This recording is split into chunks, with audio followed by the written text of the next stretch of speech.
Bismillahirrahmanirrahim. Assalamu alaikum students. I am Fatma Nasir, lecturer from University of Education, Lower Mall campus, Lahore.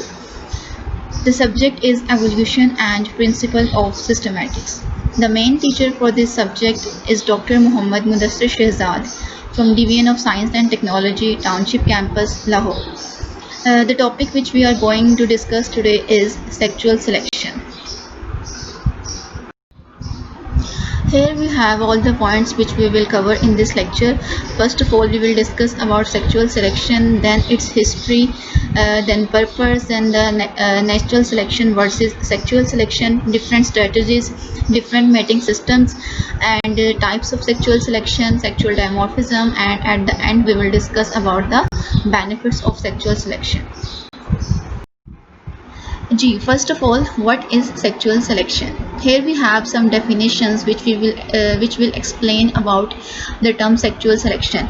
The first one is the process through which males and females attempt to maximize their chances of reproductive success. It means that it's a process in which male and female members of the species pass through a process that is mating or reproduction, by which they produce new offsprings or new generations. The second definition is sexual selection refers to an organism's ability to successfully compete for a mate or the ability to choose a mate.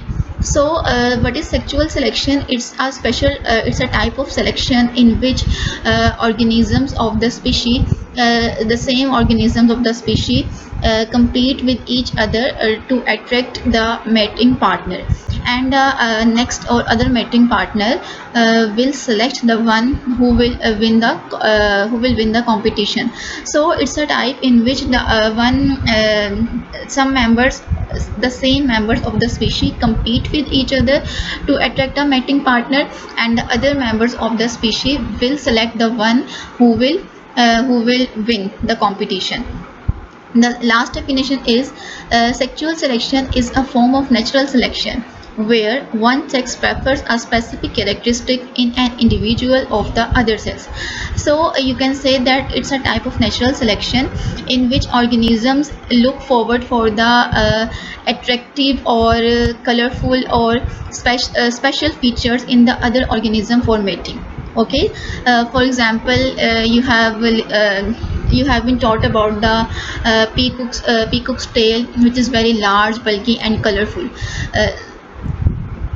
Just like that, organisms or females of, particularly the females of the species, looks for the attractive or specific characteristics in their mating partner, and then they will choose that partner for mating, which will have the specific or attractive characters.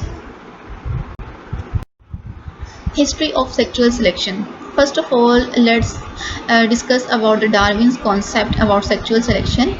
English naturalist Charles Darwin revolutionized scientific thinking when he proposed that species evolve over time to become adapted to their environment by means of natural selection, in his book on the origin of species. So, what is natural selection? Natural selection is a process which selects those traits or phenotypes in the organism by which the survival ability of the organism increase. He was initially puzzled though by the seemingly useless exaggerated characters often found in animals, particularly males. The long and colorful tail of the peacock, for example, seemed to hinder rather than help its wearer survive. So Darwin was confused or puzzled that what is the purpose of having the exaggerated or huge characters in the animals, particularly the male members of the animals, like the peacock tail, like the antlers in the deers. So he was thinking that why such huge or bulky or exaggerated characters are there, or what is the purpose of having them, because like peacock, like the long, colorful, and heavy tail of peacock, by having such a long tail and such colorful or bright color tail, peacocks are can be attracted by the predators. So he was not sure about the about the benefit of having that particular exaggerated characters. So to solve this puzzle, to solve this mystery, sexual selection, the process of sexual selection was introduced or was studied to know about the purpose of those special or specific or exaggerated characters that found in the male members of the organisms. In his later work, The Descent of Man and Selection in Relation to Sex 1871, Darwin proposed that some characters do not increase survival but instead increase reproductive success. So he was in his later work, he concluded or proposed that some characters or features which found in organism, they don't play any role in the survival. Instead, they increase the reproductive success of the organism. Like we have studied, like I have told you in the previous slides about the colorful and bright tail of the peacock, that female, particularly the female members of the species, look for the colorful, long, huge characters or attractive characters in their mating partner. So those characters about which Darwin was confused, that what is the purpose of having such large, heavy, colorful features. So the purpose was that because the female was selecting or preferring the organisms with those particular characteristics, that's why he proposed that these characteristics are found in organism to enhance or to increase their reproductive success. Obviously, when the animals will select or prefer their mating partner with having the specific characteristics, then then their process of reproduction or process of producing their offsprings or new generation will be increased. So he called this sexual selection, which refers to the process that produces traits that affect an individual's reproductive success as a result of competition over mates. So, what is sexual selection? Sexual selection is a process by which organisms increase or enhance their reproductive success by different methods. Okay. Next, we have the concept of Ronald Fisher about sexual selection. Ronald Fisher, the English statistician and evolutionary biologist, developed a number of ideas about sexual selection in his 1930 book, The Genetical Theory of Natural Selection, including the sexist son hypothesis and Fisher's principle. The Fisherian runway describes how sexual selection accelerates the preference for a specific ornament, causing the preferred trait and female preference for it to increase together in a positive feedback runway cycle. So what is Fisherian runway cycle? Fisherian runway cycle is a process that describes about the selection of particular traits by the female. What are ornaments? Ornaments are the characters or special features by which female members of the species are attracted, like peacock tail, like antlers in the deers. So the bright or special features by which female organisms are attracted towards its mating partner, those special features or characters are known as ornaments. So Fisherian runway describes the female preference towards the ornaments and their and the cause behind it, that why the female is preferring the specific ornaments in their mating partner. Purpose of sexual selection. Number 1 point: better survival chances for offspring. In the coming slides of this lecture, we will discuss about the different reproductive strategies of sexual selection. That is about the parental care. That parental care is also involved in the process of sexual selection, in which both male and females or the parents of the offspring look after or care for their offspring. So in this process, there are better survival chances or survival rate of the offspring, because parental care is also there. The next point is weaker genes are eliminated, not chosen for reproduction. Just like natural selection, in which those traits or phenotypes are selected which favors or which increase the survival of the organism, so just like that, in the process of sexual selection, weaker genes are eliminated, and only those traits are chosen by the process which will increase or favors the process of reproduction. The last point is to produce offspring. Obviously, by the sexual selection, the new generations or offsprings will be produced. Natural selection versus sexual selection. Natural selection favors those phenotypes with greater survival ability. Sexual selection favors those phenotypes with greater reproductive success due to greater ability to acquire mates. So, natural selection is a process which favors those traits and phenotypes which select those traits and phenotypes which will increase the survival ability of the organism. And sexual selection is a process in which those phenotypes are selected which enhance or increase the process of successful process of reproduction. While both sexual selection and natural selection are evolutionary processes that increase an organism's fitness, they differ in several important ways. So, both the processes, the natural selection and sexual selection, are the result of the evolutionary processes. Natural selection is occurring by the process of evolution, and sexual selection also. Both the processes are different in several ways. That is, environmental, physical, or biological factors often drive natural selection. So, what is the cause of natural selection? What is the purpose of natural selection? How the natural selection occurs? Natural selection occurs through changes in the environment or physical changes or biological factors. So when the organism will face some changes in its environment, that can be physical changes, biological changes, or environmental changes, then the organism will try to adapt itself according to the changes in the environment for its better survival. Obviously, if the organism will not adapt its environment or will not uh, change itself according to the environment, then it will die. So it is important for the organism to adapt itself according to the environment, and that process of adaptation, selection pressure is there. Selection pressure will select those traits which will be in the favor of organism survival.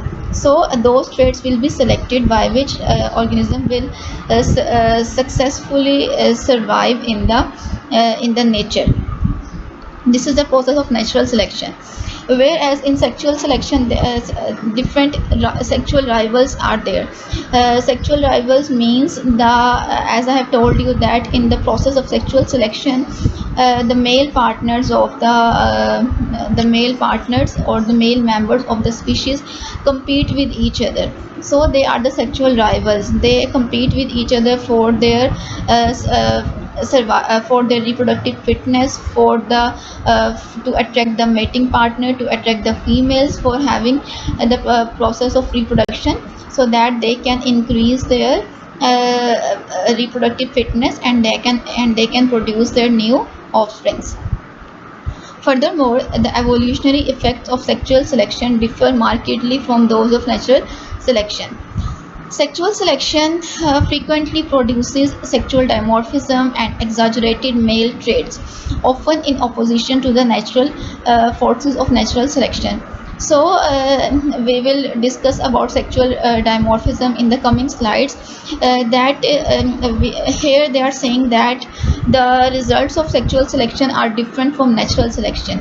In natural selection, organism adapt itself by the selection pressure according to the environment for the better survival. And in the sexual selection, different exaggerated male characters, male traits, and sexual dimorphism are the procedures by which the whole process of sexual selection is completing. In the next slide, we will have different examples by which this thing will be clear to you.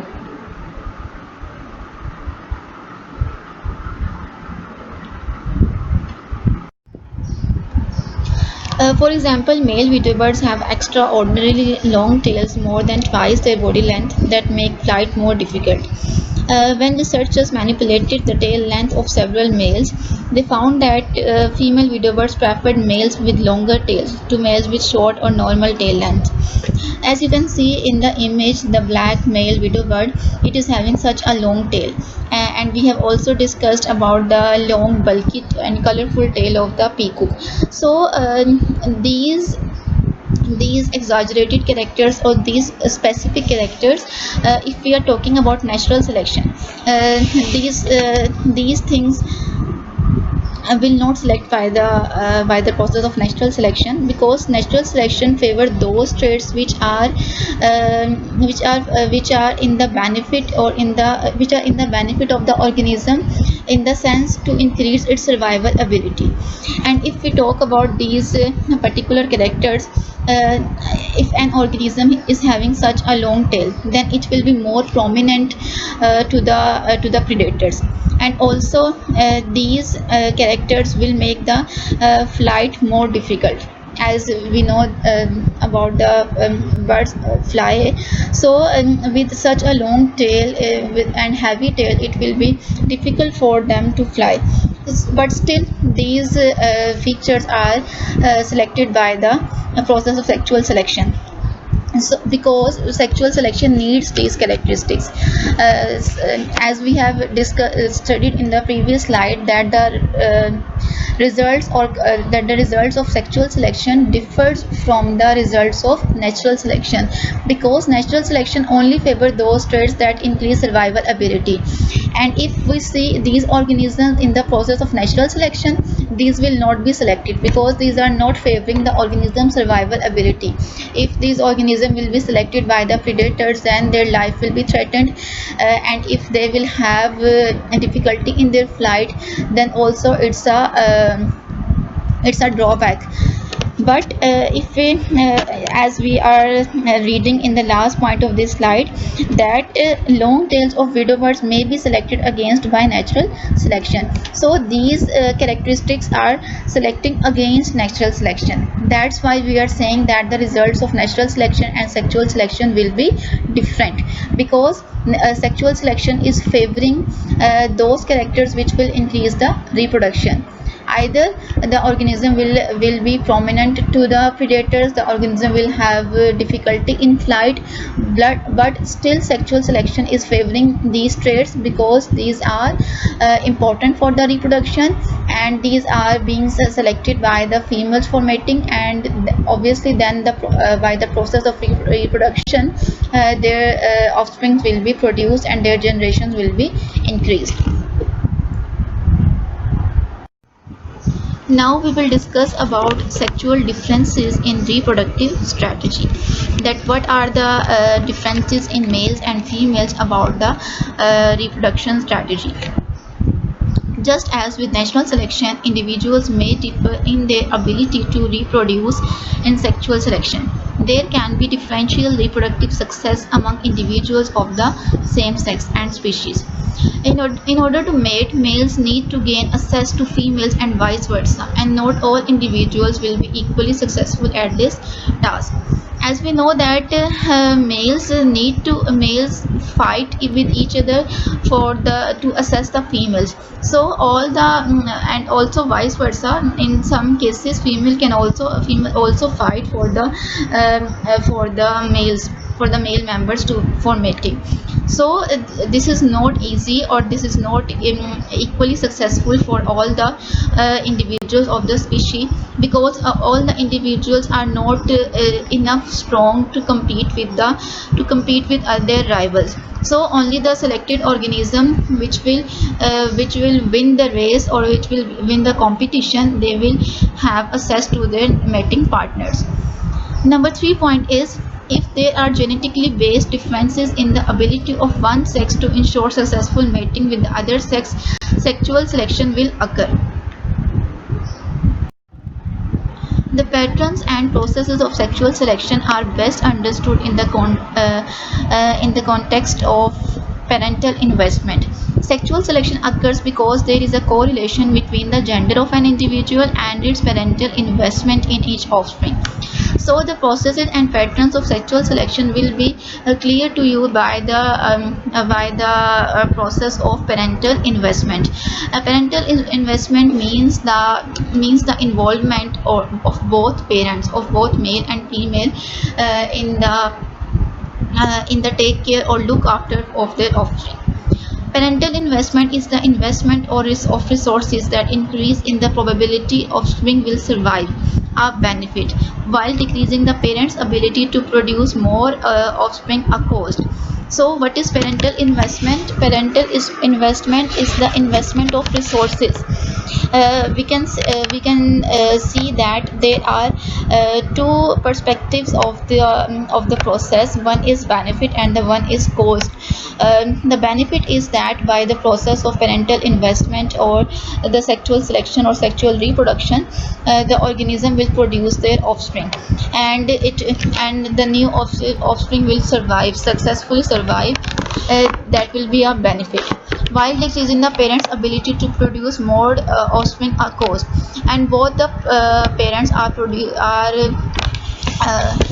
both the parents are putting their efforts in producing offspring, so it's a cost, it's a decreasing factor, that both are putting their efforts, both are putting their strengths in producing the offspring, and then they are putting their efforts in the sense of looking after of their offspring for its better survival. So in this process, there is one benefit and one cost. Benefit is that their offspring will survive, and the cost is it will decrease the strength of the parents to produce new more and more offspring. There are two components of parental investment. The first component is investment in gametes, and the second component is the parental care. We will discuss about these two in the coming slides. First component, investment in gametes. One important component of parental investment is the investment in gametes. This serves as one means of distinguishing the sexes. Females are the sex with a large parental investment per gamete. Examples are eggs, which have the nutrients to promote the development once fertilization occurs. Males have a smaller parental investment per gamete, generally carries only genetic information. So here you can see the differences between females and males. That females put their large parental investment per gamete, and males have the smaller parental investment, because they are only transmitting the genetic information. And if the fertilization will occur, then the further process of reproduction will be takes place in the female's body. So it will be the female that will put its extra and large efforts in the parental investment. Some words, each egg is equal to 15 to 20% of a female's body weight. In males, millions of sperms produce each ejaculation. Total output per reproductive season is greater than 5% of body weight. The difference is less pronounced but still significant. This difference is investment in gametes has important consequences for how these resources are invested, and hence how selection might act differently in the two sexes. In general, females should commit their eggs for reproduction prudently. Males need not to be so cautious in their commitment of sperm. It means that males are not committed with the sperm because they release the sperm in the female's body, but the females are committed with their eggs, because after the fertilization, after the fusion of sperm and egg, the zygote will produced in the female body. So the females are more committed with their eggs. Put in evolutionary terms, the reduction in fitness of a female that squanders an egg will be greater than the reduction in fitness of a male that squanders a sperm. It means that the reduction in the fitness of female will be greater. because they are giving their large parental investment than the males. The female fitness level will be more reduced than the males. Second component is parental care. Another important component of parental investment is parental care, care of the zygote after fertilization. The amount of parental care is also frequently quite different in males and females. In species with internal fertilization, the female is stuck with the egg after fertilization. In many species, the female also care for the young after they hatch. Males are not anatomically tied to the egg and hence are sometimes freed from this additional parental care. So the amount of parental care is also different in males and females.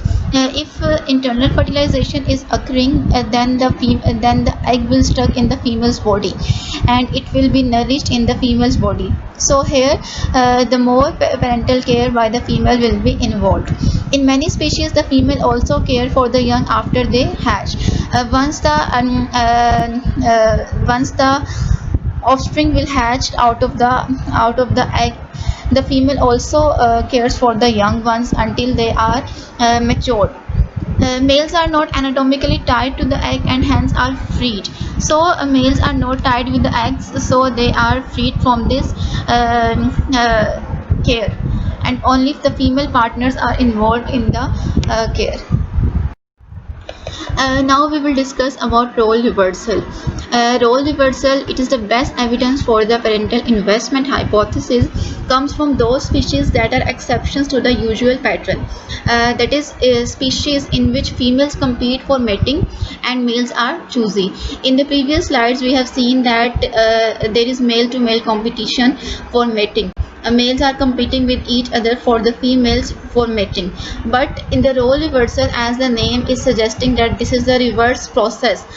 So that's why here females are competing with each other for matings, and males are choosing, males will choose the winner of the competition. The parental investment hypothesis predicts that patterns of paternal investment should be reversed in those species. Males should be contributing more parental investment than the females. As we have seen that there are females who are competing and males are choosy. That's why the responsibilities of both are also reversed. Males are contributing more in the parental investment and females are paying less parental investment. This type of role reversal procedure or relationship can be seen in the following examples: Wilson's phalarope and black cuckold. This type of relationship is seen in these species because the females of these species are larger in size than the males. Females are almost 70% 70% larger in size than their male partner. That's why in this competition, females are competing because they are larger in size and males are smaller in size. And here you can see the image of a female cuckold bird in the image here. Types of mating systems. Here we have 4 types of mating systems: monogamy, polygyny, polyandry, and promiscuity. It was all about today's lecture. Thank you very much. Have a good day.